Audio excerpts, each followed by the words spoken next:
दोबारा आपको ट्रांसमिशन में खुशामदीद कहते हैं। जैसे कि अभी हम गुफ्तगू कर रहे थे कि आज इक़्तिसादी सर्वे रिपोर्ट पेश की जाएगी। वज़ीर ख़जाना जो है उनकी तरफ से जो रिपोर्ट सामने आ रही है उसके जो की पॉइंट्स हैं, जो फिगर्स सामने आने वाली हैं, सोर्सेज से जो डॉक्यूमेंट्स हम तक पहुँचे हैं, वो उसके आदाद शुमार हमने पहले हिस्से में न सिर्फ आपके साथ शेयर किए बल्कि उस पर हमने सरासर गुफ्तगू भी की है। कुछ और पॉइंट्स हैं जिस पर अब गुफ्तगू करना बाकी है। इसके लिए हमारे प्रोग्राम में जो मेहमान मौजूद हैं उनका तारुफ मैं करवाता हूँ। मेरे साथ खुर्रम शहजाद साहब मौजूद हैं, माहिर मुआशी उमूर हैं। बहुत शुक्रिया खुर्रम शहजाद साहब, खुशामदीद। अब्दुल्ला यूसुफ साहब हमारे साथ मौजूद हैं, साबिक चेयरमैन FPR। अब्दुल्ला साहब खुशामदीद। फैजुल्ला कमोका साहब हमारे साथ मौजूद हैं, चेयरमैन कामाई कमेटी बर ख़जाना। और फ़याज़ इलियास साहब हमारे साथ मौजूद हैं, चेयरमैन आबाद। मैं आबिद हसन साहब भी हमारे साथ मौजूद हैं, साबिक मुशीर वर्ल्ड बैंक। में तमाम मेहमानों को खुशामदीद कहूँगा। एक पॉइंट जो फ़याज़ इलियास साहब आपसे गुफ्तगू कर रहे थे कंस्ट्रक्शन के हवाले से, ज़रा उसको हम वाइंड अप कर लेते हैं, फिर हम ज़रा नए पॉइंट्स पर आते हैं। मुझे ये बताइएगा कि आप क्या समझते हैं कि कंस्ट्रक्शन के सेक्टर को में मज़ीद इस्तेहकाम लाने के लिए हुकूमत को क्या करने की ज़रूरत है? आइंदा बजट में आप क्या एक्सपेक्ट कर रहे हैं, क्या चीज़ें होनी चाहिए? कंस्ट्रक्शन इंडस्ट्री जो है इसके साथ जुड़ी हुई, आपने कहा कि 70 इंडस्ट्रीज़ और भी चल रही होती हैं, तो ये इंपॉर्टेंट सेक्टर है। आप क्या एक्सपेक्ट कर रहे हैं आइंदा बजट में? असद साहब, जैसे पिछले हम 2 साल में देखते हैं तो बड़ी अच्छी रिफॉर्म्स की गई हैं फॉर द कंस्ट्रक्शन सेक्टर के लिए। ख़ास तौर पे जो पॉलिसी मेकिंग है, बिल्डिंग बायलॉज हैं, उसमें बड़ी बेहतरी लाई गई है। ख़ास तौर पे पंजाब और KP इस रीजन में तो काम हुआ है। हम समझते हैं कि सिंध में भी काम करने की ज़रूरत है। बट इसके साथ साथ जैसे अभी हम देखते हैं फाइनेंशियल इंस्टीट्यूट्स हैं या तमाम बैंक्स हैं, हम माजी में देखते हैं तो जो हमें ये लोन की सहूलत बैंक से जो है हमें अवेलेबल नहीं होती थी इतनी आसानी से। और दुनिया में अगर आप देखते हैं जहाँ ये हाउस घर की या कंस्ट्रक्शन इंडस्ट्री में काम हो रहा होता है तो वहाँ बहुत लो मार्जिन पे जो है ये जो है बैंक की फैसिलिटीज अवेलेबल होती हैं। आज नया पाकिस्तान में तो गवर्नमेंट ऑफ पाकिस्तान ने जो है इस वक्त 5 मरले के लिए या 7% के ऊपर इन्होंने अच्छी फैसिलिटीज लो मार्जिन पे दे रहे हैं इंटरेस्ट पे।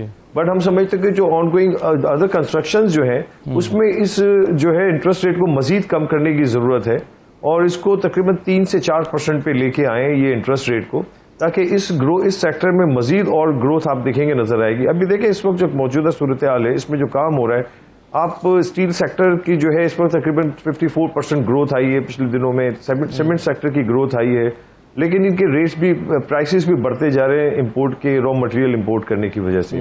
तो ये ड्यूटीज जो है इंपोर्ट पे खत्म होनी चाहिए और इसके लिए वो और इक़दाम करने चाहिए कि कंस्ट्रक्शन से मुतालिक जितनी भी और मटेरियल है, हम नहीं चाहते कि इसको इंपोर्ट किया जाए, लोकली सारी जो है ये मैन्युफैक्चरिंग होनी चाहिए।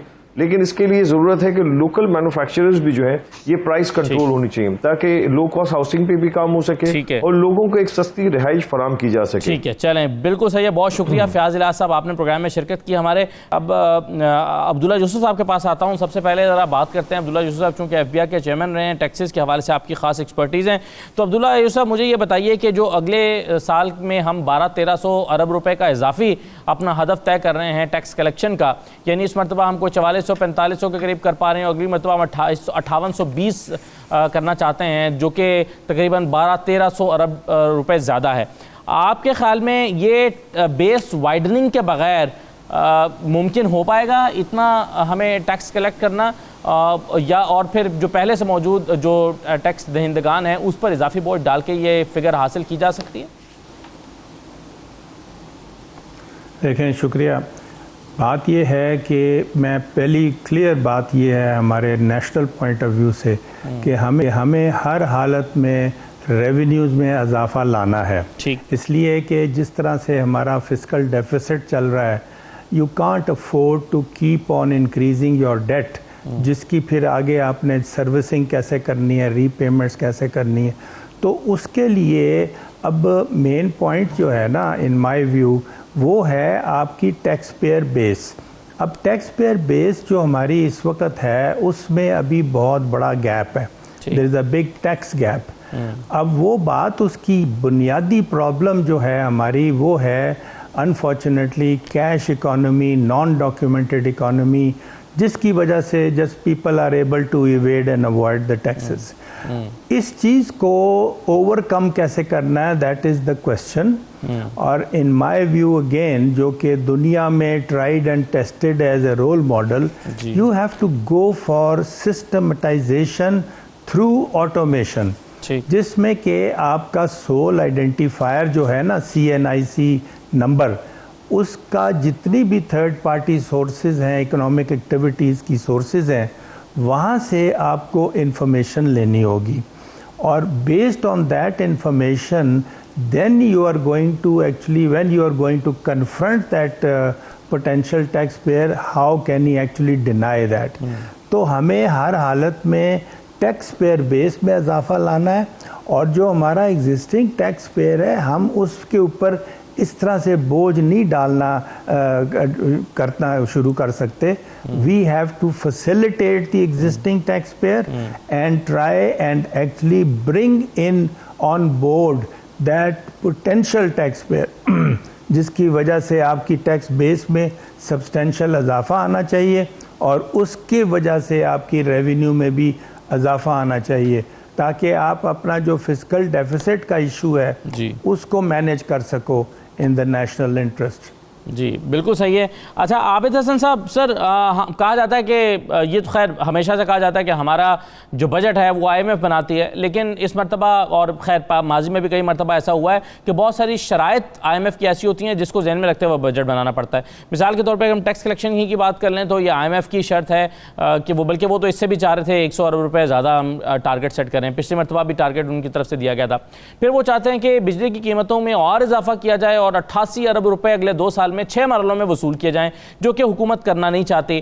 तो IMF की कई शराइत ऐसी हैं जो हुकूमत मान रही है, मानना मजबूरी है, कई पर हुकूमत रेजिस्ट कर रही है. फिर हम देख रहे हैं कि NAPRA को जो है वो खुद मुख्तार बनाया जा रहा है कि वो कीमतों का खुद से तयन करे और कैबिनेट से मंजूरी लिए बगैर उसको नाफिज कर दे. ये भी एक डिमांड थी IMF की. तो आप किस तरह से बजट को देखते हैं कि हम IMF के कितने दबाव में रह के बजट बना रहे हैं? देखें, बात ये है, मैं 30 साल more than 30 years world bank के साथ रहा हूँ, IMF से बहुत डील की है जी पूरी दुनिया में और मोस्ट ऑफ एशिया. जो मुल्क मतलब अपनी नलायकी की वजह से ओवर 20-30 इयर्स क्राइसिस में है ना, वो हर वक्त उनका मिनिस्टर ऑफ फाइनेंस जो कहता है यार मैं तो ठीक करना चाहता था बट IMF ने ये तबाही मचाई है. आज ये है कि आपके पास जो है कैबिनेट है, प्राइम मिनिस्टर है, हमारे कन्विक्शन होनी चाहिए कि जी ये काम हम किस लिए कर रहे हैं, अपने सिटीजन्स अपने मुल्क के लिए कर रहे हैं या IMF के लिए कर रहे हैं.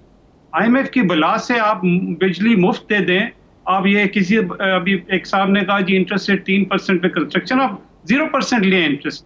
IMF कहता है जी अब जो आपने करना है करें, आप सिर्फ ये बताएं कि आप ये का डेट, ये जो अब्दुल्ला यूसुफ साहब ने बड़ी अच्छी बात की है, हमारा डेट पहुंच गया 100% ऑफ GDP पे. ये किस तरह उतरेगा कि आपने टैक्स भी नहीं बढ़ाना, आपने लोगों को इंटरेस्ट रेट 0 पे देना है, 3 पे देना है, आपने बिजली की बढ़ानी नहीं है.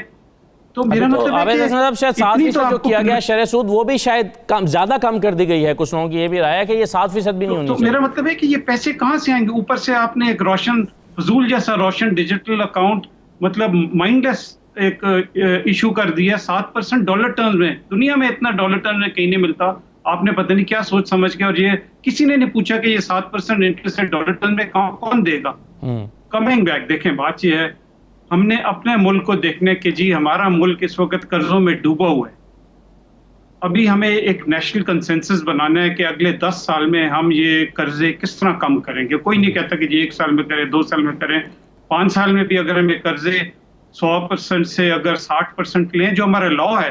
देखिए कोई नहीं पूछता कि ये लॉ की वायलेशन हुई है 10 साल से, ये किसकी अकाउंटेबिलिटी है? ये IMF ने कहा था कि जी लॉ वायलेट करें. आपके लॉ में लिखा हुआ है कि 60% से ज्यादा कर्जे नहीं होने चाहिए. कोई तो मीडिया में, कोई पार्लियामेंट में पूछे कि जी किसने ये लॉ वायलेट की है. तो कमिंग बैक, आई थिंक हमें वो बजट देना चाहिए जिसको मैं समझता हूँ कि रॉबिन हुड बजट होना चाहिए, कि आपको अमीरों को टैक्स करें और गरीबों पे खर्च करें और लो इनकम पे. मैं बिल्कुल एग्री मतलब करता हूँ कि आप जो है बिजली के टैरिफ जो हैं मतलब बिलो 300 या बिलो 600 उनको सब्सिडाइज करें. या लो इनकम है, फिक्स इनकम है, पुअर हैं, पुअर के पास अपनी बिजली है भी कि नहीं. बट देखिए आपने इतने बड़े बड़े रूप होल अमीरों के लिए रखे हुए हैं. मसलन PSX में इस वक्त 40,000-50,000 पे इंडेक्स पहुंचे हुए. PSX का मार्केट कैपिटलाइजेशन 7 ट्रिलियन है. ठीक है, ये कौन लोग हैं जिनके पास 7 ट्रिलियन की वेल्थ है?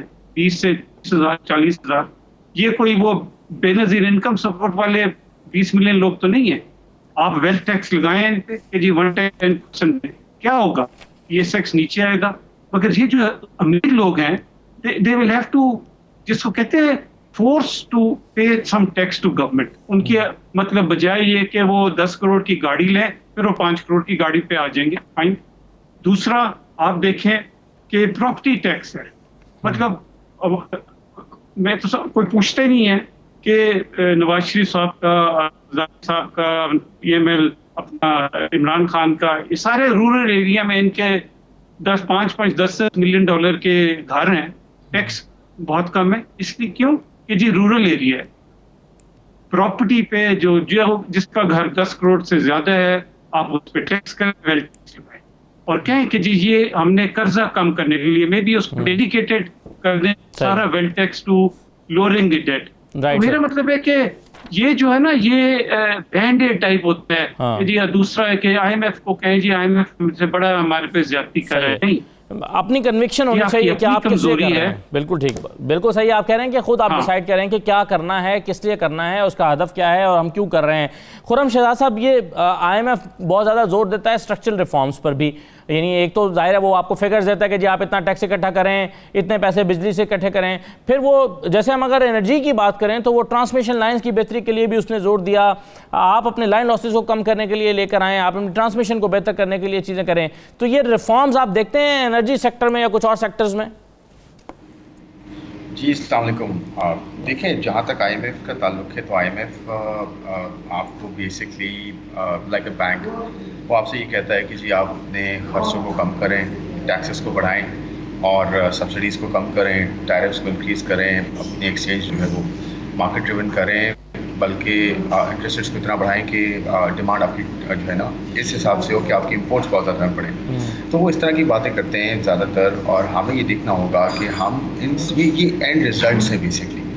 अब हमारा काम ये रहा है जो 30-35 सालों में 40 सालों में हमने नहीं किया, वो ये है कि हम रिफॉर्म्स लेकर आएँ, गवर्नेंस लेकर आएँ, ट्रांसपेरेंसी कैसे इंश्योर करें, कैसे वो रूट कॉजेज़ जो हैं उनको ठीक करें। रिफॉर्म्स इन्हीं को कहा जाता है ना कि अगर पब्लिक फाइनेंसेस हमारे जो है वो सही से मैनेज नहीं हो रहे, जिसमें डेट का पोर्शन बढ़ता जा रहा है और जो भी हमें टैक्सेस मिलते हैं हम टैक्स पे बहुत ज़्यादा जोर देते हैं बट एक्सपेंडिचर्स की साइज नहीं देखते कि उन टैक्सेस को हम यूज़ कहाँ कर रहे हैं, उनका सही यूज़ हो रहा है, उसका आउटपुट क्या आ रहा है। आउटकम ड्रिवन हमारी जो है वो पॉलिसीज़ नहीं हैं।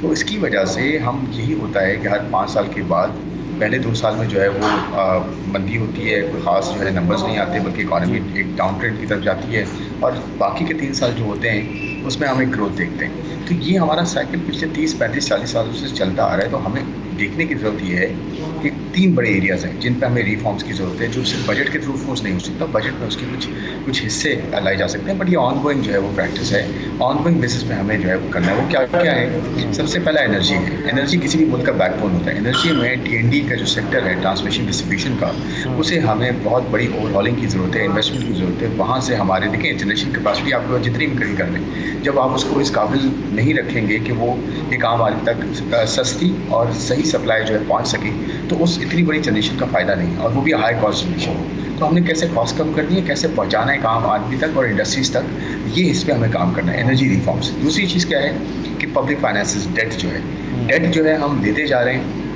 और अपने टैक्सेस को एक तरफ से नल खुला हुआ है, एक तरह से पानी बहता जा रहा है, और नीचे अगर हमने कोई बर्तन रखा है उसमें छेद है, अगर तो जितना पानी डालेंगे वो उतना निकलेगा। यही हमारा हाल है कि हम वो एक मिसाल होती है कि आमदन 98 खर्चा रुपया।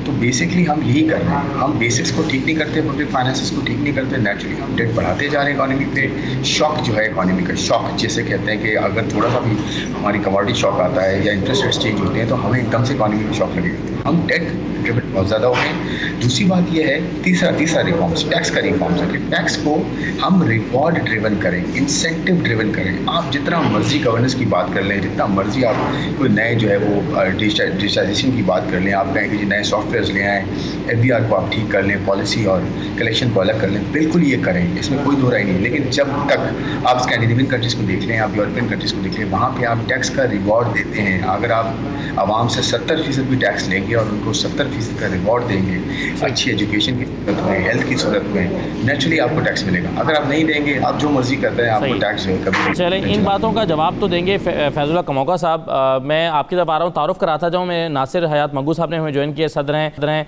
FPCCI के। बहुत शुक्रिया नासिर हयात साहब।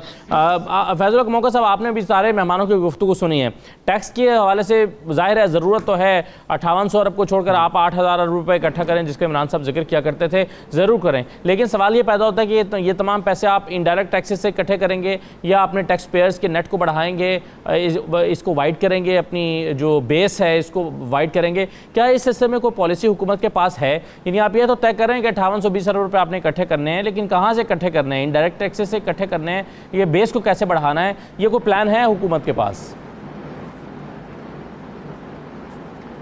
बहुत बहुत शुक्रिया खान साहब, प्लीज़ मुझे थोड़ा टाइम दीजिएगा, क्योंकि बाकी सारे लोग अपनी बात करते हैं। मैं तो जवाब देने के लिए मुझे थोड़ा टाइम कम मिलता है और मैं अपनी बात मुकम्मल नहीं कर पाता। कर लें सर, कर लें। तो सबसे पहली बात तो ये है, जैसे अब्दुल्ला यूसुफ साहब, ये भी हमारे साथ हमारे बुज़ुर्ग हैं, और जो हमारी FBR की एडवाइज़री कमेटी है उसमें ये मेरे साथ मेंबर हैं, और हम वहाँ पे बैठ के तो ओवरऑल जो पॉलिसीज़ हैं उनको देखते हैं। ठीक। तो सबसे बड़ा जो काम हमने किया है वो ये है कि हमने डाटा तक एक्सेस जो है वो FBR को दे दिया है।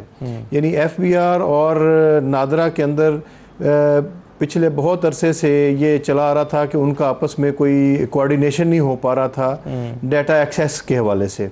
तो अल्हम्दुलिल्लाह वो हो चुका है, और अब FBR का पूरा एक्सेस है हर तरह के डाटा के ऊपर। यानी बैंक अकाउंट्स वो ले सकते हैं, वो आपका फैमिली ट्री ले सकते हैं, उसमें किसके नाम पे क्या प्रॉपर्टी है वो ये देख सकते हैं, कौन अपने यूटिलिटी बिल्स कितने पे कर रहा है, ये सारा एक्सेस अब उनके पास मौजूद है। ठीक है। और एक जो चीज़ जो अभी सब लोगों ने जिसके ऊपर को इंडिकेट किया है, मैं भी उसके ऊपर बात करना चाहता हूँ। हमारे मुल्क के अंदर जो मिडिल मैन है, वो खा किसी भी सेक्टर के अंदर हो, उसने हमेशा पैसा बनाया है। अब आप बात कर लें, ब्लैक मनी की बात की गई, तो आप ऑटो सेक्टर के अंदर बात करें तो जो मिडिल मैन है वो परचेज कर लेता है गाड़ियां, और उसके ऊपर वो फिर ओन जो है वो वसूल करता है। ये तो ब्लैक मनी होती है, उसका नाम कहीं पे यूज नहीं हो रहा होता। इसी तरह ये पॉलिसी तो हुकूमत ने बनानी है, पाबंद करें मैन्युफैक्चरर को या कंपनीज को कि वो 1 महीने में गाड़ी डिलीवर करें, 6 महीने में गाड़ी डिलीवर करेंगे, तो ये तो आप ऐसा लगेगा मिली भगत से हो रहा है। मैं आपको बताता हूँ ना जी, उस तरफ भी आता हूँ, मुझे ज़रा बात कर लेने दें। जी। तो ये जो चीज़ें हैं, जो भी जहाँ पे भी गंदम के वाले से देख लें तो ये इसी तरह से हो रहा था। गवर्नमेंट ने छापे भी मारे और बहुत सारी जगहों से गंदम और चीनी बरामद भी की, और FIRs भी दी गई, और FIA में भी FIRs हुई हैं इस हवाले से। तो ये जो ब्लैक मनी की जो हमारी जो ब्लैक इकॉनमी है, डेफिनेटली हमें उसको जो है वो पकड़ना है, और उसको हमें नेट के अंदर लेके आना है। तो इस के साथ साथ मैं ये आपको बताना चाहता हूँ, हम अपने इनकम टैक्स के हमारे जो सिस्टम है इसको सिंप्लीफाई करना चाहते हैं। हम डायरेक्ट टैक्सेशन की तरफ आना चाहते हैं, ताकि गरीब आदमी के ऊपर से जो इनडायरेक्ट टैक्सेस का बोझ है वो कम हो। हम एग्जेम्पशंस जो हैं, जो पावरफुल लोगों को दी गई हैं, हम ताकि इक्वलिटी आए सिस्टम के अंदर, वो एग्जेम्पशंस ख़त्म करना चाहते हैं। और वेल्थ के ऊपर जो टैक्स की बात की गई है, बिल्कुल मेरी अपनी राय इसमें ये है कि वेल्थ टैक्स जो है उसको हमें चीज़ें जो आप फरमा रहे हैं कि आप ये करना चाहते हैं, ये होना चाहिए, लेकिन क्या आप कर रहे हैं, सवाल ये है। जी बिल्कुल, मैं आपको बता रहा हूँ, इसके ऊपर आप देखेंगे कि इसके ऊपर काम हो रहा है, और इंशाल्लाह ताला आप इस बजट में ही देखेंगे कि इंशाल्लाह बहुत सारे ऐसी टैक्स रिफॉर्म्स आपको नज़र आएंगी, जिससे कि आपको मुल्क में जो टैक्सेस का हमारा जो रेवेन्यू है वो आपको बढ़ता हुआ नज़र आएगा। ठीक है। तो मैं और एक बात आपके सामने रखना चाहता हूँ, जो हमारा अभी खुरम साहब बात कर रहे थे, तो अगर हम अपना जो हमारे डेट्स हैं, फॉरेन डेट्स, और अगर हम उनको साइड पे कर दें तो गवर्नमेंट ने अपने एक्सपेंडिचर्स को बड़ा कर्टेल किया है। हम प्राइमरी सरप्लस में हैं और उससे आप समझ सकते हैं कि हमने अपने खर्चों को कंट्रोल किया है। और जो टैक्स बेस को ब्रॉडन करने की बात है, अब टूल्स हमारे हाथ में आ चुके हुए हैं, ऑटोमेशन हो रही है और हर तरह से, और हमें जो इस वक्त ज़रूरत है वो हमें ज़रूरत है FBR की कैपेसिटी इन्हांस करने की और जो लोग अच्छा काम करें उनको रिवार्ड्स देने की। इसके ऊपर वज़ीर-ए-आज़म इमरान खान साहब का बड़ा फोकस है। यानी इस वक्त आप देखें FBR जो है वो अपनी जो इस वक्त वो कलेक्शन हो रही है हमारे मुल्क के अंदर, तो हम सिर्फ 0.6% या 0.7% ऑफ द कलेक्शन हम इस वक्त खर्च कर रहे हैं टैक्स कलेक्शन के ऊपर, जिससे हमारी कैपेसिटी जो है वो लिमिटेड हुई है। तो हमें जो इर्द गिर्द के ममालिक हैं वहाँ पे कहीं 2% है, कहीं 3% है, तो हमें भी इसको अपनी जो कैपेसिटी। ठीक है, राइट सर, चलिए बिल्कुल सही है, इस पर मज़ीद बात करते हैं। नासिर हयात मंगू साहब, मुझे सर ये बताइए कि जो हम इंडस्ट्रियल सेक्टर का 6.5% का टारगेट नेक्स्ट ईयर में रख रहे हैं और सेक्टर का 4.8% का टारगेट रख रहे हैं, आपके ख्याल में गवर्नमेंट ने ऐसी कौन सी रिफॉर्म्स लेकर आई हैं गवर्नमेंट जिसके नतीजे में इंडस्ट्री जो है वो 6.5% की ग्रोथ शो करेगी अगले साल? मेरे नज़र में तो कोई ख़ास चेंजेस नहीं है। देखें, ये जो लार्ज टैक्स पे यूनिट है ना, ये तो हमेशा अच्छा परफॉर्म करता है जब हालात ठीक होते हैं। असल जो ज़रूरत है SME सेक्टर की, जिसके लिए इनके पास कोई प्लान नहीं है। 36 लाख इंडस्ट्रियल और कमर्शियल कनेक्शन है यूटिलिटीज़ के, उनको रजिस्टर करने के लिए कोई टेक्नोलॉजी नहीं चाहिए। एक सिस्टम होना चाहिए जिसको इंडस्ट्रियल या कमर्शियल कनेक्शन चाहिए, वो FBR का में रजिस्टर्ड हो, सेल टैक्स और इनकम टैक्स में रजिस्टर्ड होना चाहिए। उससे अगर उसमें 10 लाख भी रजिस्टर कर ले तो बहुत लोग रेवेन्यू में आ जाएंगे। ये सिर्फ जोर देते हैं जो इनके हाथ में है उन्हीं को दबाते हैं और इनके पास कोई प्लान नहीं है। हमारी मुतादिद मीटिंग हुई है, मैंने इनको एक प्रपोजल दिया है कि जो सेक्टर आपको टैक्स नहीं देता वो सेक्टर वाइज आके आप हमसे मुशावरत करें, सेक्टर वालों को बिठाएं, उनको बताएं कि इतना रेवेन्यू आता है, इतनी चीज़ें होती हैं, आपका इतना टैक्स बनता है। आप सिर्फ वहाँ से एक लेजिस्लेशन करके उसको इम्प्लीमेंट करते हैं और फिर उसमें जो लोग इम्प्लीमेंट करने आते हैं वो इतने क्लीन होते हैं कि कोई चीज़ होती नहीं है। तो अगर इनको कोई चीज़ पैराडाइम शिफ्ट करनी चाहिए तो उसमें टैक्स कम करें, लॉस कम करें, इख्तियारात कम करें। और जो वो सेक्टर है जिसको देखें, गाड़ियाँ हैं, अब हर एक को पता है कि गाड़ियाँ क्या होता है। ये बंद करते हैं गाड़ियाँ नॉन फाइलर को देने के लिए, नॉन टैक्स पेयर को 3 महीने नहीं बिकेंगी, 4 महीने नहीं बिकेंगी, उसके बाद तो बिकेंगी ना। इसके बगैर तो लाइफ नहीं गुजर सकती ना कि एक आदमी गाड़ी ना ले या अपना कोई ट्रांसपोर्ट। आजकल तो ये फैशन भी है, आपके पास कौन सी गाड़ी है, कितनी बड़ी गाड़ी है। अब अरबों रुपए की गाड़ियां, खरबों रुपए की। और एक इनको एग्जाम्पल बनानी चाहिए कि इनको अब टैक्स लेना है, लोगों को रास्ता नहीं देना चाहिए। इनके पास सब कुछ है, लोग टैक्स देना चाहते हैं। देखें, अरबों रुपए लोग ज़कात देते हैं, कोई आता है पीछे पकड़ने के लिए। सिर्फ बात यह है कि इनको अपना रवैया चेंज करना चाहिए, टैक्स का फॉर्म सिंपल होना चाहिए और जो लोग टैक्स पे नहीं कर रहे, FBR का टारगेट होना चाहिए कि इस साल जो पे कर रहे हैं उनको 10-15% जो भी एक्स्ट्रा लेके उनकी जान छोड़े और जो नहीं पे कर रहे हैं उस पर फोकस करें। बिल्कुल ठीक है। मुझे आबिद हसन साहब ये बताइए कि जो इक्तिसादी सर्वे आज पेश होने जा रहा है, अब वो जो डॉक्यूमेंट में फिगर सामने आई हैं उसके मुताबिक जुलाई से अप्रैल तक तरसीलात ज़र हमारी जो है वो 29% इजाफे से 24.2 अरब डॉलर रिकॉर्ड की गई हैं। करंट अकाउंट बैलेंस एक बार फिर 80 करोड़ डॉलर सरप्लस रिकॉर्ड किया गया है।